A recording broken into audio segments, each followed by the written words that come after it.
Robert Boyer, bonjour. Je suis enchanté de vous retrouver pour évoquer votre nouveau livre, Les capitalismes à l'épreuve de la pandémie. Alors aujourd'hui, nous allons nous focaliser sur le problème de l'Europe, sur le problème de l'euro.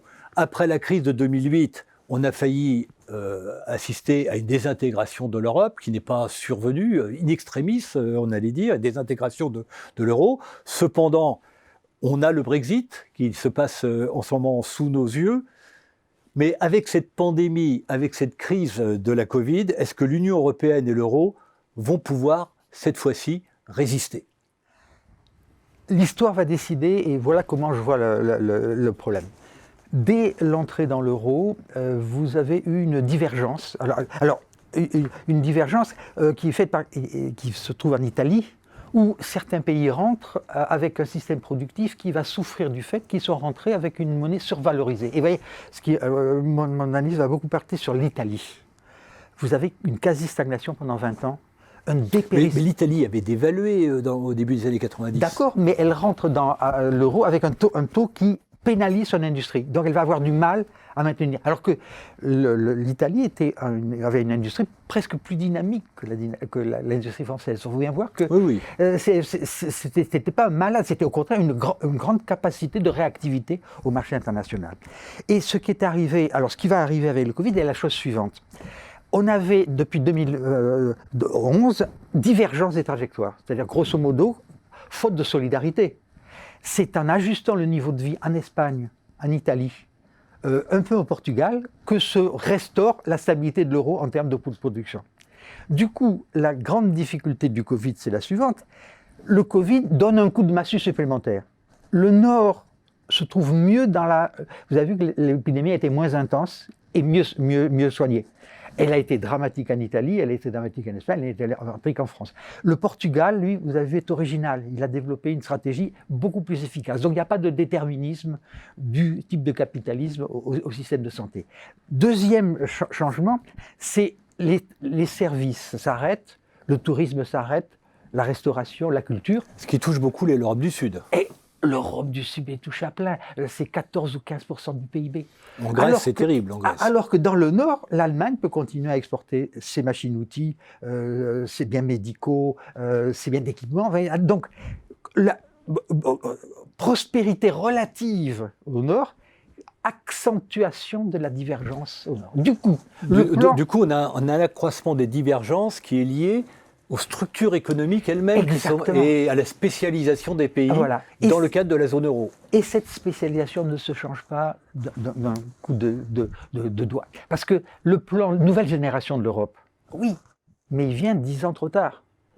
Imaginons qu'on donne 50 milliards d'euros à l'Italie.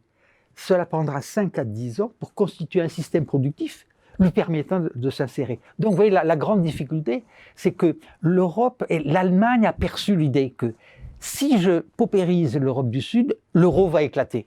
Donc je vais internaliser le fait, je ne veux pas qu'on m'accuse de la chute de l'euro. Mais c'est tellement tard que les processus politiques internes peuvent être tels qu'en Italie, cela prendra tellement de temps que le système politique n'y résiste pas. Et que vous avez vu, alors moi je suis les opinions publiques, il y a 20 ans, il n'y avait pas plus européanistes que les Italiens.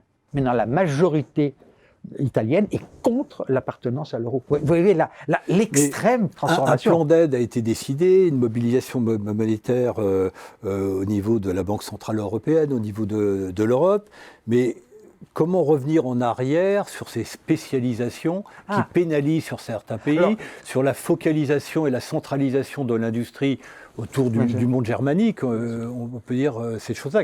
On ne résoudra rien. Même en inondant les pays de monnaie, on ne résoudra pas les problèmes structurels. Parce que comme l'avait dit Paul Krugman, l'euro va favoriser la concentration de la compétitivité industrielle dans le Nord et désindustrialiser le Sud. De sorte que la grande difficulté est la suivante. Il aurait fallu... On n'est plus dans les avantages comparatifs. Il aurait fallu faire deux choses. Lancer une politique industrielle au niveau européen, ce qui est au référence en France, c'est concevable, mais aux Pays-Bas, c'est inconcevable, une politique industrielle, pour armer l'ensemble de l'Europe, en particulier dans l'économie numérique et de la biologie. Et deuxièmement, l'Europe s'est bâtie sur un principe de concurrence sur le marché. Maintenant, nous faisons la phase de solidarité dans la constitution d'une Europe compétitive. Et ce deuxième volet n'est pas... Vous avez vu que le plan d'Europe, c'est... On concède des taxes qui permettront d'émettre des eurobonds, mais c'est 1% du PIB, c'est tout petit, si vous êtes européen. Donc la grande question, c'est la double conversion. Faire de l'Europe, ce qui était le cas du traité de Lisbonne, le continent le plus compétitif, et deuxièmement, inscrire la solidarité comme complément à la concurrence libre sur le marché. Alors, est-ce qu'on n'a pas un double dilemme, en quelque sorte ? Trouver un nouveau compromis européen qui mette fin à cette hyper-spécialisation, qui est catastrophique, et deuxièmement, rebâtir des compromis sociaux aussi au sein de l'Europe. Alors, la grande difficulté, c'est que on ne peut pas imaginer que l'Europe du Sud se réindustrialise. Donc, c'est un pacte social où les Européens du Nord acceptent d'être solidaires de l'Europe du Sud au nom de la viabilité du modèle européen. Et le modèle européen est très important, c'est le modèle dans lequel la couverture sociale évite que les inégalités ne montent au ciel. Donc voilà, il faudrait un nouveau compromis.